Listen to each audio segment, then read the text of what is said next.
नमस्कार, मैं ममता सिंह। हम लोग प्रसाद जी द्वारा रचित कामायनी के आशा शर की व्याख्या कर रहे हैं। तो प्लीज यदि मेरा प्रयास आप लोगों को अच्छा लगे तो प्लीज मेरे चैनल को लाइक, शेयर और सब्सक्राइब करें।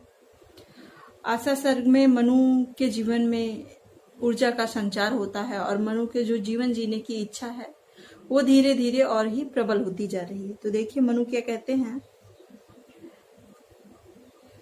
यह संकेत कर रही सत्ता किसकी सरल विकासमयी जीवन की लालसा आज क्यों इतनी प्रखर विलासमयी।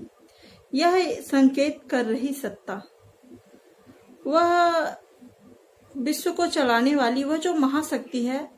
मनु बता रहे हैं कि कवि कह रहे हैं कि इस ओर संकेत कर रही है कि मनु में के जीवन में अब ऊर्जा का, नए विचारों का संचार हो चुका है। जिज्ञासा उनके अंदर उत्पन्न हो रही है और मनु सोच रहे हैं कि आज जीने की इच्छा मेरी इतनी प्रबल क्यों होती जा रही है। मनु जो है विलासपूर्ण जीवन जीना चाह रहे हैं जो सुख और प्रसन्नता और उल्लास से भरा हुआ हो।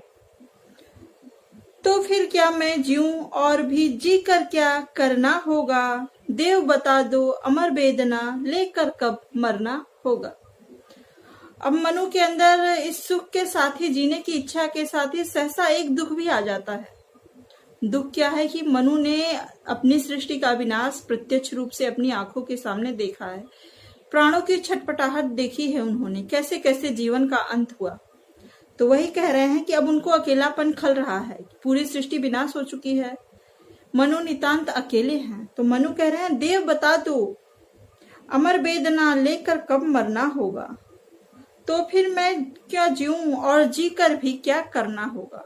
वो पूछ रहे हैं, उस महाशक्ति के सामने एक प्रश्न डाल रहे हैं कि हे देव, हे महाशक्ति, हे विश्व को चलाने वाले, ये बता दो आप कि आखिर में मेरे जीवन का लक्ष्य क्या है और मैं किस पथ पर आगे बढ़ूं, किस ओर अग्रसर हूं। और जो दुख मैंने देखा है, जो चित्कारपुर वातावरण में मैं जिया हूं, वो मेरी कानों को भेदती ही रहती हैं, वो मुझे सहसा दुखी ही करती रहती हैं। और ये दुख कभी समाप्त नहीं होने वाला है। ये दुख तो अब मेरे जीवन के साथ ही जाएगा। तो ये जो दुख है अमर हो गया है, तो इस दुख के साथ मुझे कब तक यूं अकेले ही जीना होगा और मेरे जीवन का लक्ष्य क्या है। उस महाशक्ति के सामने ये प्रश्न डाल रहे हैं कि बताओ मैं क्या करूं, ऐसे मैं कब तक जीऊंगा। एक यवनिका हटी पवन से प्रेरित माया पट जैसी, और आवरण मुक्त प्रकृति थी हरी भरी फिर भी वैसी। एक यवनिका हटी, यवनिका मतलब एक चादर, पतली चादर जो प्रकृति के ऊपर पड़ गई है। कहते हैं एक पवन का झोंका आया और मानो ऐसा सहसा प्रतीत होने लगा जैसे प्रकृति के ऊपर एक चादर पड़ी हो निराशा की और दुख की, और वो चादर हट गई। अब धीरे धीरे प्रकृति जो है चारों तरफ से हरियाली और सुखदायिनी हो गई है।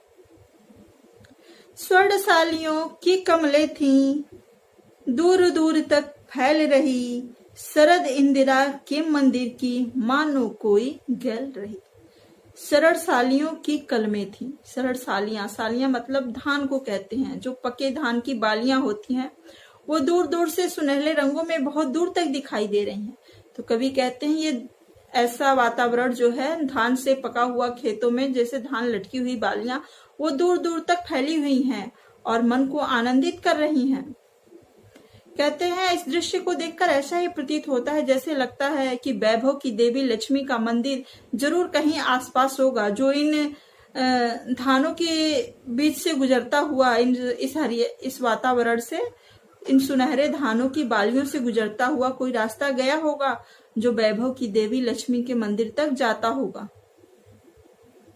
विश्व कल्पना सा ऊंचा वह सुख शीतल संतोष निदान, और डूबती सी अचला का अवलंबन मणि रत्न निधान। विश्व कल्पना सा ऊंचा वह, इस सृष्टि के विकास की कल्पना मनु के हृदय में इतनी तेज है मानो वह हिमालय की चोटी से भी ऊंची हो, और वह उनको आनंद और शीतलता प्रदान कर रही है। उत्साह के साथ मनु यह कल्पना कर रहे हैं कि इस विश्व का जो है विकास और निर्माण कैसे हुआ होगा। आगे कवि कहता है, और डूबती सी अचला का अवलंबन मणि रत्न निधान। ऐसे कहते हैं जो पृथ्वी डूब रही थी वो मानो हिमालय की ऊंची चोटी का सहारा लेकर उसके अंचल में उसके अंचल का अवलंबन लेकर मानो इस धरती ने अपना रास्ता, इस पृथ्वी ने, प्रकृति ने अपना रास्ता खुद बनाया हो। अचल हिमालय का शोभंतम, लता कलित सुचित सानु शरीर, निद्रा में सुख स्वप्न देखता, जैसे पुलकित हुआ अधीर। अचल हिमालय का शोभंतम, कहते हैं उस विराट हिमालय का जो शरीर है, ऐसा प्रतीत होता है मानो वह विराट हिमालय सो रहा हो, और ये जो लताएं हैं उसको लपेट के, मतलब जैसे लता जो है वो हिमालय के से ऐसे लिपटी हुई जब ऊपर की ओर चढ़ रही है, तो कभी कहते हैं ऐसा ही प्रतीत होता है मानो हिमालय घोर निद्रा में सो रहा हो, और जो लताएं उस पे चढ़ी हैं वो पवन के झोंकों से कभी कभी थोड़ी थोड़ी हिल जा रही हैं। तो इसकी कल्पना कवि ने स्वप्न से की है। जैसा लग रहा है जैसे निद्रा में सोया हुआ हिमालय कोई स्वप्न देख रहा हो, और स्वप्न में वो रोमांचकारी स्थिति आ रही है जब हिमालय थोड़ी देर के लिए हिल जा रहा है, अर्ध निद्रा में हो जा रहा है स्वप्न की अवस्था में।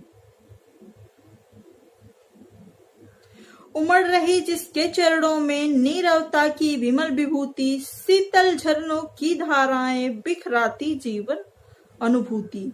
उमड़ रही जिसके चरणों में नीरवता की विमल विभूति, कहते हैं हिमालय के ऊपर इतना शांत वातावरण है, चारों तरफ इतनी नीरवता फैली है जो हृदय को बहुत ही शांति दे रही है और मन को प्रसन्न कर रही है।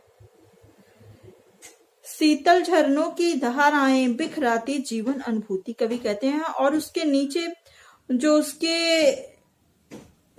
हिमालय से जो झरने बह रहे हैं, मानो वह अपनी अनुभूति को, वह अपने अनुभव को विश्व कल्याण के लिए झरनों के रूप में बहा रहे हों, सबको अपने अनुभव का एहसास करा रहे हैं, अपने अनुभव को सबको बताना चाहते हूं।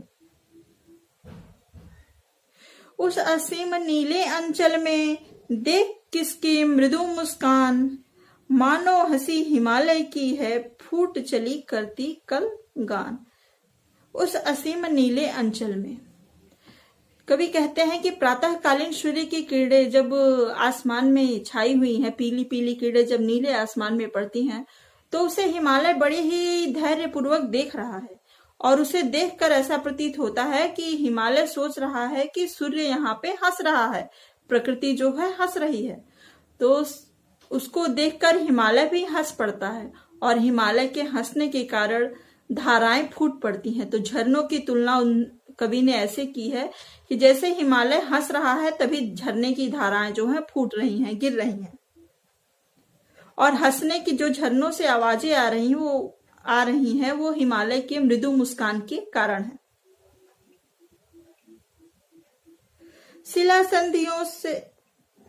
संधियों से टकराकर पवन भर रहा था गुंजार, उस दुर्भेद्य अंचल दृढ़ता का करता चारण सदृश प्रचार। पवन भर रहा था गुंजार, शिला संधि उसको कहते हैं जहां पे दो पहाड़ आपस में मिले हुए होते हैं। तो जब उन पहाड़ों के बीच में कभी कहते हैं वायु जाती है तो उसके अंदर से एक आवाजें आती हैं, और ये इस बात का प्रतीक है कि कभी मतलब चाहे कितना हो तेज चोट किया जाए, हिमालय को अडिग है, उसको हिलाया नहीं जा सकता। और दूसरी बात यह भी कवि कह रहे हैं कि उनके अंदर से जब पवन उनके अंदर प्रवेश कर रही है, दो शिला संधियों के बीच, दो पहाड़ों के बीच, तो उसके अंदर एक विशेष बहुत तेज ध्वनि उत्पन्न हो रही है। तो कवि कहते हैं जैसे ये ध्वनि वैसे ही प्रतीत हो रही है जैसे कोई चारण राज दरबार में राजा का गुणगान कर रहा है। संध्या घनमाला की सुंदर ओढ़े रंग बिरंगी छीट, गगन चुंबिनी शैली श्रेणियां पहने हुए तुषार किरीट। संध्या घनमाला की सुंदर, शाम का वातावरण का कवि ने वर्णन किया है कि संध्याकालीन अवस्था है और आसमान में रंग बिरंगे बादल हैं, कहीं भूरे, कहीं नीले, कहीं सफेद। तो ये बादलों को देखकर कवि कहता है ऐसा ही प्रतीत होता है मानो हिमालय ने रंग बिरंगे वस्त्र धारण कर लिए हों।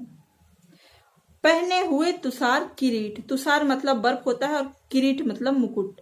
हिमालय ने रंग बिरंगे वस्त्र धारण किए हैं और बर्फ का जो है मुकुट धारण किया हुआ है।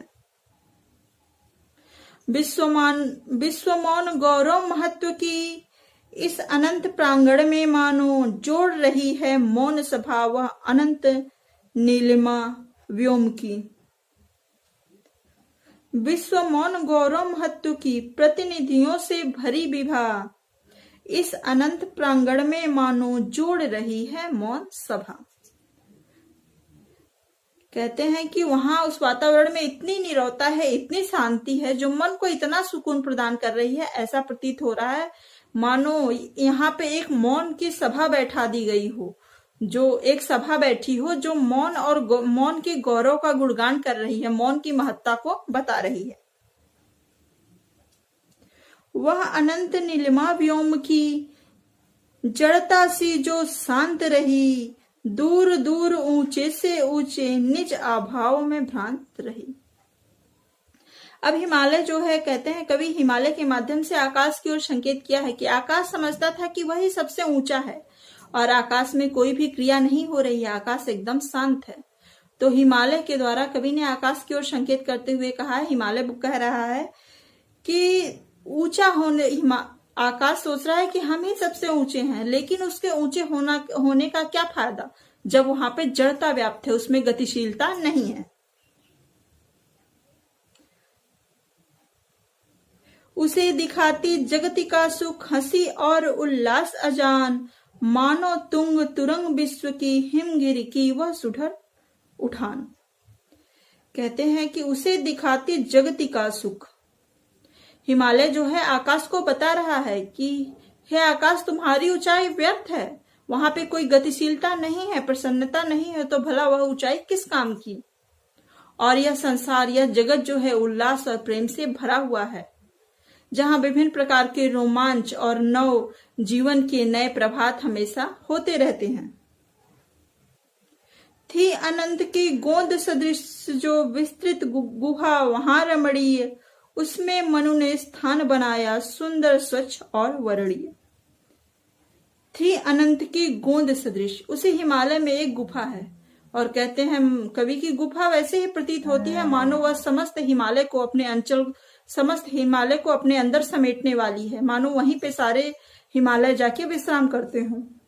तो उसी हिमालय में मनु ने अपने रहने के लिए स्थान बनाया है और वह स्थान बहुत ही सुंदर, स्वच्छ और मन को सुंदर लगने वाला, आनंददायक है, रमणीय है। तो यहां से जो है मानव जीवन का अपने लिए घर बनाना, जीवन की ओर जीने की एक नई उम्मीद की ओर संकेत कर रहा है कि मनु ने प्रथम बार अपने लिए यहाँ पे रहने के लिए एक आवरण ढूंढा है, घर बनाया है अपने लिए। आगे का भाग हम लोग नेक्स्ट वीडियो में देखेंगे। प्लीज मेरे चैनल को लाइक, शेयर और सब्सक्राइब करें। नमस्कार।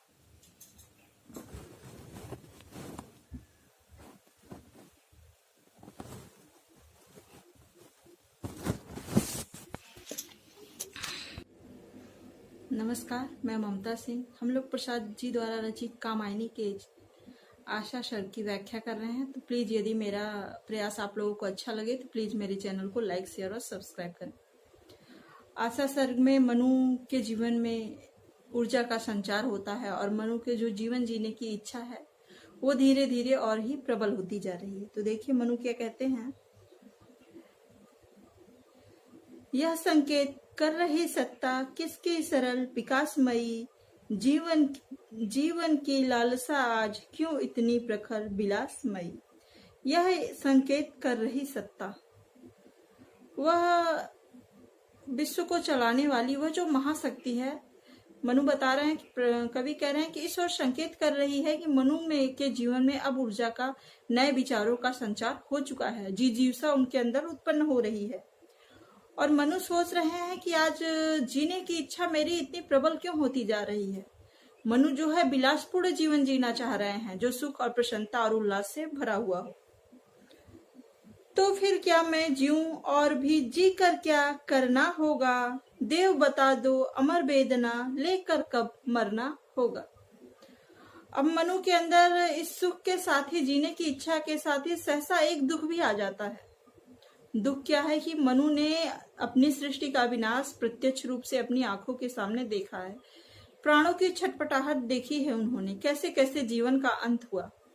तो वही कह रहे हैं कि अब उनको अकेलापन खल रहा है, पूरी सृष्टि विनाश हो चुकी है, मनु नितांत अकेले हैं। तो मनु कह रहे हैं देव बता दो अमर वेदना लेकर कब मरना होगा, तो फिर मैं क्या जीऊं और जी कर भी क्या करना होगा।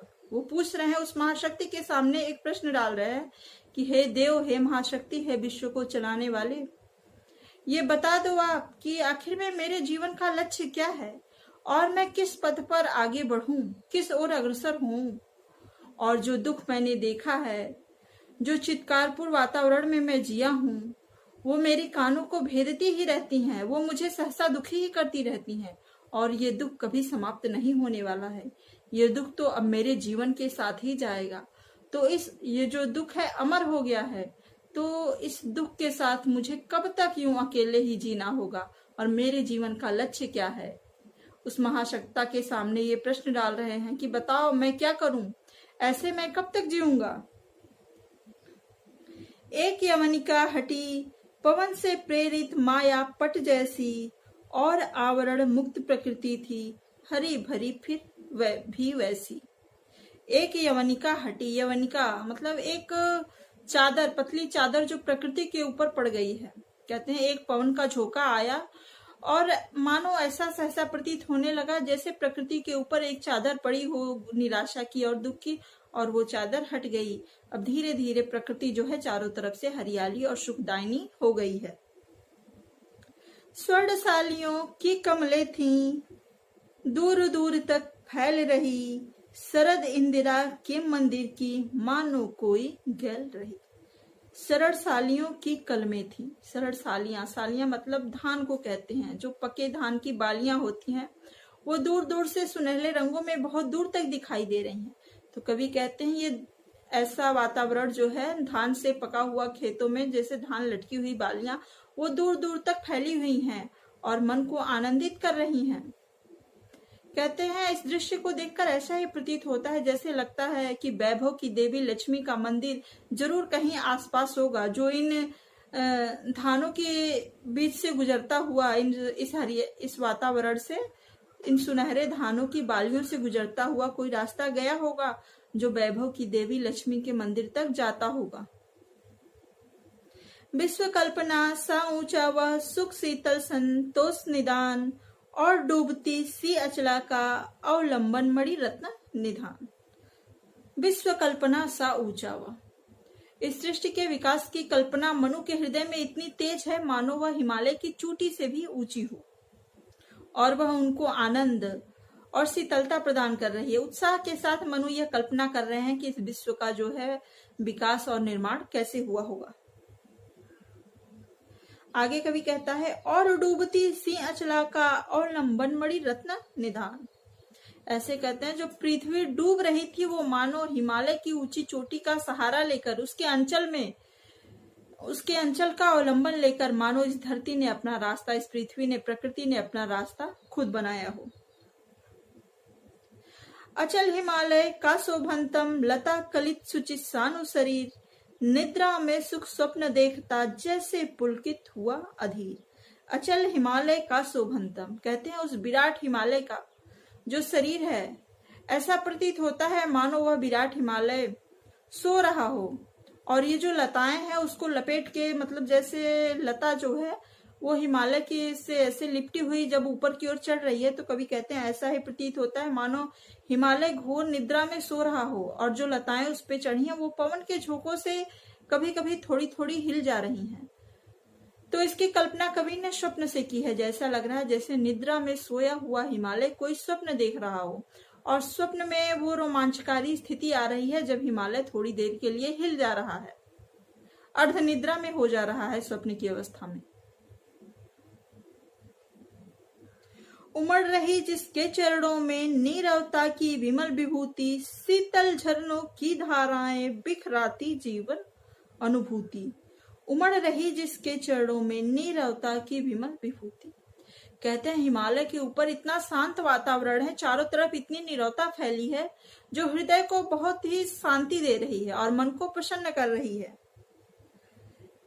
शीतल झरनों की धाराएं बिखराती जीवन अनुभूति, कवि कहते हैं, और उसके नीचे जो उसके हिमालय से जो झरने बह रहे हैं मानो वह अपनी अनुभूति को, वह अपने अनुभव को विश्व कल्याण के लिए झरनों के रूप में बहा रहे हों, सबको अपने अनुभव का एहसास करा रहे हैं, अपने अनुभव को सबको बताना चाहते हूं। उस असीम नीले अंचल में देख किसकी मृदु मुस्कान, मानो हंसी हिमालय की है, फूट चली करती कल गान।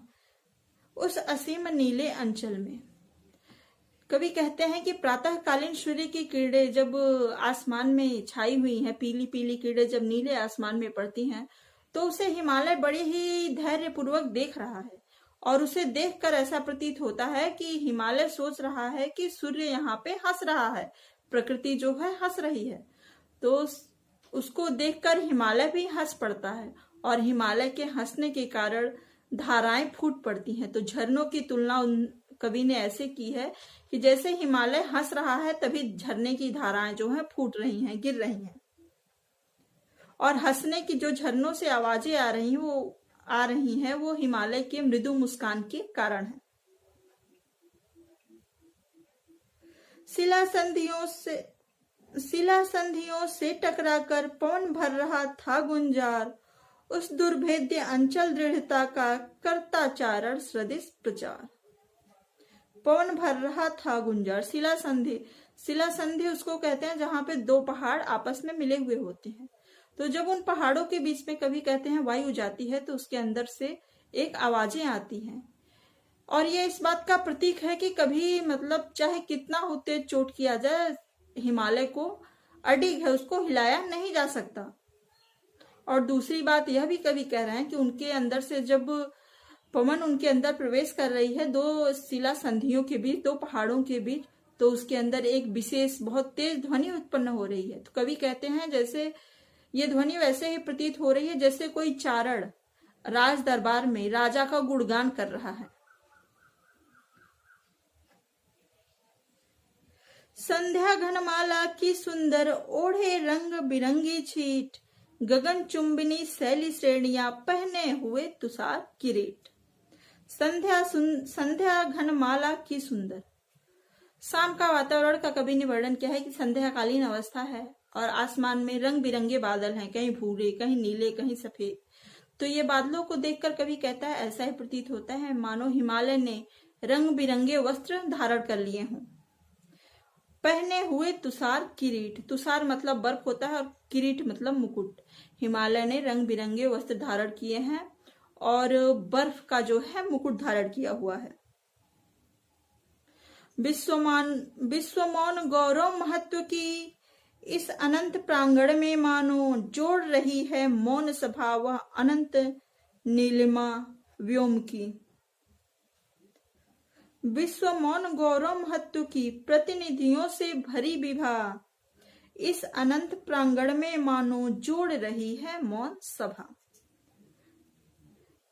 कहते हैं कि वहां उस वातावरण में इतनी नीरवता है, इतनी शांति है जो मन को इतना सुकून प्रदान कर रही है, ऐसा प्रतीत हो रहा है मानो यहाँ पे एक मौन की सभा बैठा दी गई हो, जो एक सभा बैठी हो जो मौन और मौन के गौरव का गुणगान कर रही है, मौन की महत्ता को बता रही है। वह अनंत नीलिमा व्योम की जड़ता सी जो शांत रही, दूर दूर ऊंचे से ऊंचे निज आभाव में भ्रांत रही। अब हिमालय जो है, कहते हैं कवि हिमालय के माध्यम से आकाश की ओर संकेत किया है कि आकाश समझता था कि वही सबसे ऊंचा है और आकाश में कोई भी क्रिया नहीं हो रही है, आकाश एकदम शांत है। तो हिमालय के द्वारा कवि ने आकाश की ओर संकेत करते हुए कहा है, हिमालय कह रहा है कि ऊंचा आकाश सोच रहा है कि हम ही सबसे ऊंचे हैं, लेकिन उसके ऊंचे होने का क्या फायदा जब वहां पे जड़ता व्याप्त है, उसमें गतिशीलता नहीं है। उसे दिखाती जगति का सुख हंसी और उल्लास अजान, मानो तुंग तुरंग विश्व की हिमगिरी की वह सुधर उठान। कहते हैं कि उसे दिखाती जगति का सुख, हिमालय जो है आकाश को बता रहा है कि हे आकाश, तुम्हारी ऊंचाई व्यर्थ है, वहां पे कोई गतिशीलता नहीं है, प्रसन्नता नहीं है, तो भला वह ऊंचाई किस काम की। और यह संसार, यह जगत जो है उल्लास और प्रेम से भरा हुआ है, जहां विभिन्न प्रकार के रोमांच और नव जीवन के नए प्रभात हमेशा होते रहते हैं। थी अनंत की गोंद सदृश जो विस्तृत गुहा वहां रमणीय, उसमें मनु ने स्थान बनाया सुंदर स्वच्छ और वर्णीय। थी अनंत की गोंद सदृश। उसी हिमालय में एक गुफा है और कहते हैं कवि की गुफा वैसे ही प्रतीत होती है मानो वह समस्त हिमालय को अपने अंदर समेटने वाली है, मानो वहीं पे सारे हिमालय जाके विश्राम करते हों। तो उसी हिमालय में मनु ने अपने रहने के लिए स्थान बनाया है और वह स्थान बहुत ही सुंदर, स्वच्छ और मन को सुंदर लगने वाला, आनंददायक है, रमणीय है। तो यहाँ से जो है मानव जीवन का अपने लिए घर बनाना, जीवन की ओर जीने की एक नई उम्मीद की ओर संकेत कर रहा है कि मनु ने प्रथम बार अपने लिए यहाँ पे रहने के लिए एक आवरण ढूंढा है, घर बनाया है अपने लिए। आगे का भाग हम लोग नेक्स्ट वीडियो में देखेंगे। प्लीज मेरे चैनल को लाइक, शेयर और सब्सक्राइब करें। नमस्कार।